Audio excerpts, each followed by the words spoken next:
the condition. It's okay. You have now built up this entire company that sells anything, I assume, anything and everything that can combat the problem. We don't sell everything. We don't sell drug treatments, as I kind of said earlier. Yes, of course, you did mention that. But we do offer everything else in terms of washable, disposable products, and also more practical items such as bed protection, cleansers, and everything that people can find that will help either them managing their own condition or help manage the condition of the person they're caring for. The little simple things like disposal units. Obviously, if people living in a flat don't have access to bins, then a disposal unit which actually hygienically seals the products once used will prevent odours and things like that. So there's so many things out there that are available, but little awareness of what they are, really, I suppose. Indeed. Well, I don't mind sharing the information that my mother died of dementia last year. Obviously, products that were used with her which alleviated a situation. And unfortunately, dementia and the increasing elderly, it is a problem in this country, and your companies and companies like you are always going to be needed. So let's hope there are strides forward in some sort of development as well. I'm sure there will be, and I mean, there are definitely these things moving forwards radically. And if you look over the last 20 years, and the quality of products has moved forward. Again, that's one of the things often people think about incontinence pads as big square pads of kind of fluff, and they've moved on a lot from that in terms of the amount they'll absorb, the fit to the body to make them more comfortable, and things like leg cuffs and things like that to prevent leaks as such. So things have moved forward, and as with everything, I'm sure there'll be some kind of electronic solution coming along in the future at some point. And there already are. I mean, there are things that people have had implanted because often it's to do with the connection between the brain and the bladder.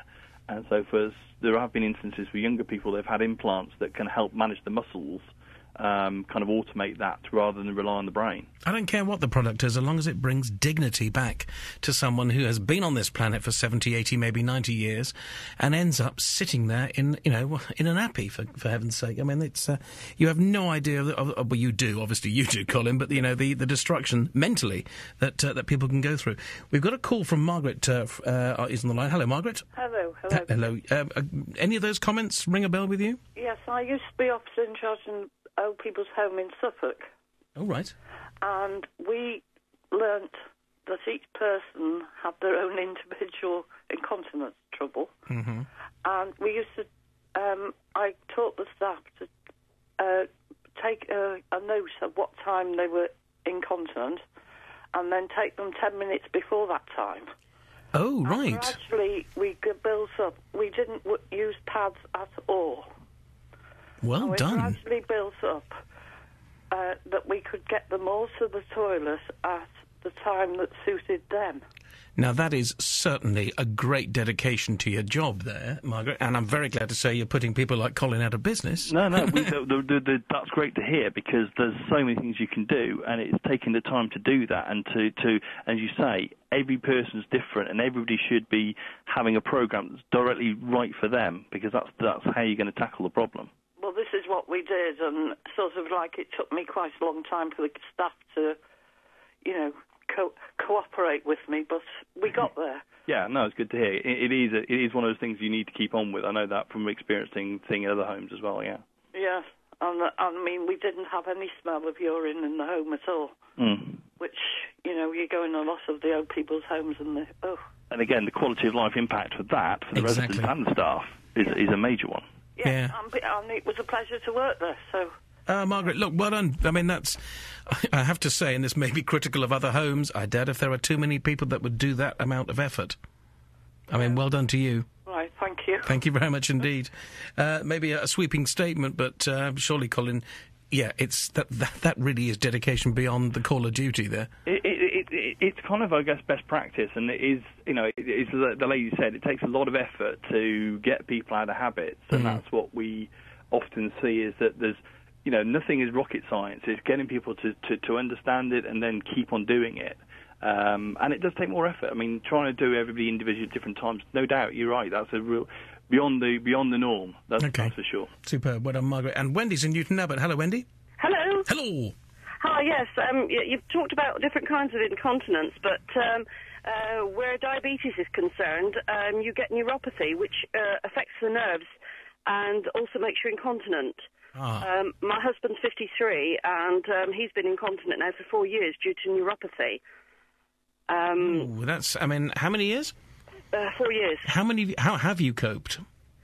Well, we started off with the disposable nappies, and then we thought about the environment and how difficult it is to get rid of nappies with where children are concerned. So we decided to go for terry nappies. But my husband found them very, very uncomfortable, having sometimes to wear 2 or 3, having them specially made because they're really large. And then we found somebody who made some fitted ones.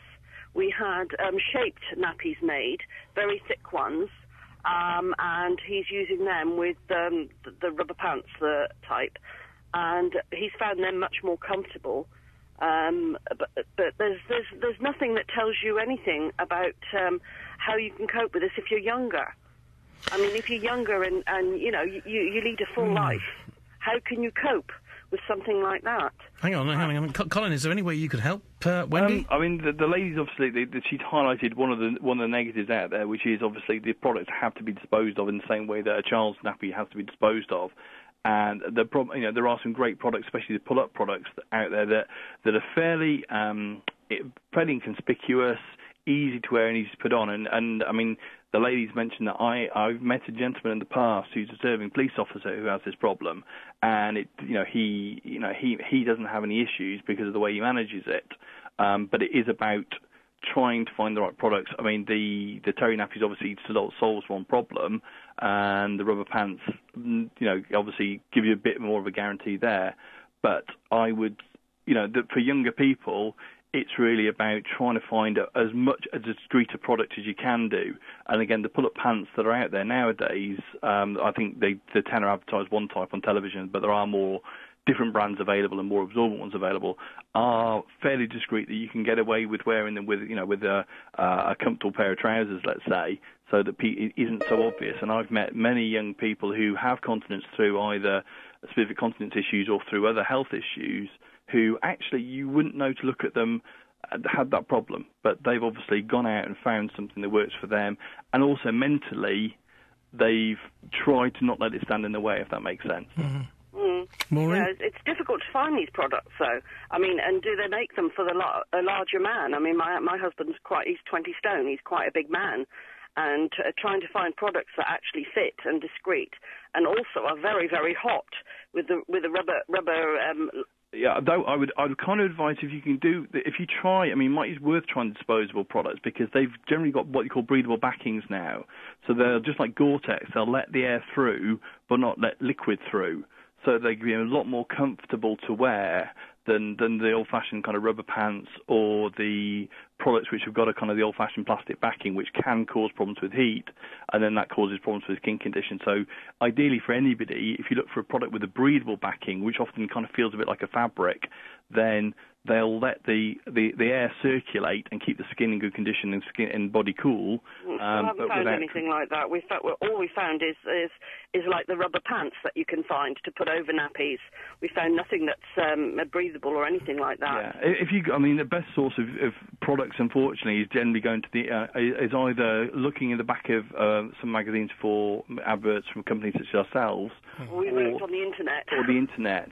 Yeah. And people like, ourselves, which is Allanda, and other companies, we do have, we've got over 300 products in stock nowadays, which has got a wide variety out there, although there are some of the larger companies only have a small selection, if that kind of makes sense, because they'll sell, whereas we specialise in incontinence, they'll sell everything, and therefore have a few wheelchairs, a few walking sticks, etc., and a limited range. So there are a lot of products out there, and it's interesting you talked about the custom-made ones as well. There are quite a few people out there nowadays who do that kind of service. Yeah, we've had problems with the internet. We were looking for different kinds of things, and it's amazing what things come up. And then we started getting really strange emails coming back. Yes, unfortunately, that will always be the case with the internet. But Wendy, thank you very much. There's no advertising. They've got Tenor Lady on the television. They've got nappies for children, but there's nothing advertising for men, for young lads, men, or anything like that.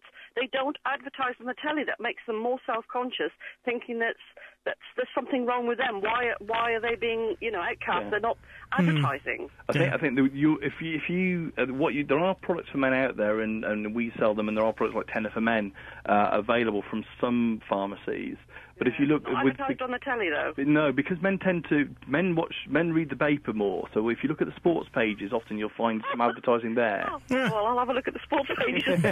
Okay. Not so much on the television. Certainly not in Coronation Street. Exactly. Wendy, look, thank you very much indeed for your call and your honesty on that one. I really do appreciate it. Thank you. Bye-bye. Cheers. Bye-bye. Colin, we've run out of time. Quite amazing. I'll just mention one thing quickly, which is a bit of a plug, but also something to help people as well. We have a specific leaflet available for carers, which gives lots of tips and information about like the first caller said, about coming to terms with it and understanding it. Also, like the last lady, in terms of how you can help manage it. And that's available on our website, which is allaboutincontinence.co.uk. But also, again, people like ourselves and the Bladder and Bowel Foundation have a lot of information. So I really would encourage people to go and either go on the internet, or if they've got a problem, discuss it with their district nurse or GP, because they'd be amazed by how many people have the same condition and how much, what is out there for them in terms of both products and support. Actually, if you could see the switchboard now, it's beginning to light up because people have been listening to you and now they've got the questions, and unfortunately we have run out of time. And I find it very odd that, the advertising is restricted out there, and but on the sports pages... Well, it's because, I used to work for that company, and we found that with men, they often, men read the sports pages, the football, things like that, so you put the advertising where the people are, and obviously the cost of it, the market is smaller for, believed to be smaller for men, but we've seen our customer base is probably about 50% male, which shows you how many are out there. Men are out there, and I think men are much less likely to stand in a retail shop and look around for products. They'd rather go to a more private environment, because I think the taboo is bigger for men than women, because it's not so caused by such natural things as childbirth, etc. Sure, it's again, 10% of men over 65 have a continence condition. Well, break the taboo. Maybe some sort of incontinence product should sponsor the England football team. I don't know. That would be a good one. Yes, thank you, Colin, for calling us today. Okay. Thank you. Bye-bye. Bye.